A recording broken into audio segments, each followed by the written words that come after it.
Hey, welcome back. Do you have any odd spaces in your house that you'd like to use for storage, but are just too awkward for conventional means? Well, my house is no exception. Almost 50 years old, there are tons of corners I wish I could utilize better. But the one I'm gonna fix today, I created myself when I rebuilt the stairs.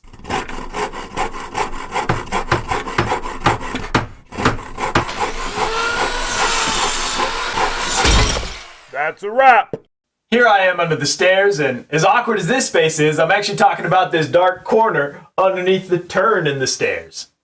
3.5 feet wide and 4 feet deep, that is 14 square feet of prime storage real estate. That's a lot of space. Two problems though. The first is access.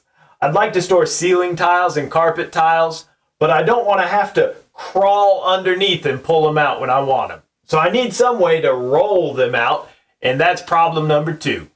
A furniture dolly is 5 inches tall, and I've barely got 13 inches. No way I'm giving up over 1/3 of that space to the wheels. So I came up with a solution that barely gives up an inch. I call this thing the love child of a furniture dolly and a mechanic's creeper. With wheels that go into these 4 slots, the base is raised almost 1/2 inch above the ground. And with thin slats across the bottom, storage starts at just over an inch. The best part is that this build is free.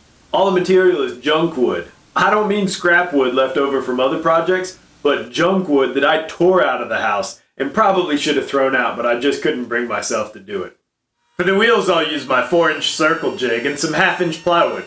I made a whole video about this jig if you're interested.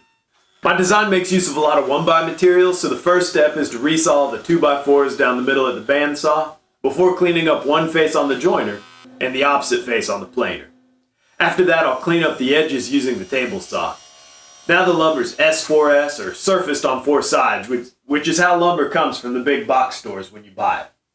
I don't know if it was worth it financially, but a big reason I bought the bandsaw and joiner planer was so I could do more work with reclaimed wood or rough sawn lumber.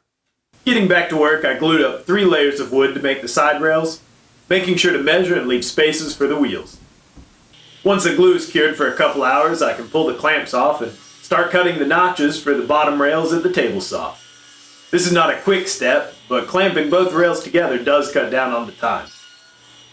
With most of the milling and cutting done, it's time to round over all the edges to reduce the chance of splinters and give it a more finished look. Just screws in the bottom slats in case I ever want to disassemble the dolly. Drill a hole all the way through for the axle. I'm using a dowel for the axle. It should be strong enough, and I already had it, so I didn't have to make a trip to the store. I ended up adding screws to the end of the dowel, just to make sure it couldn't fall out. Remember, awkward spaces just require creative solutions.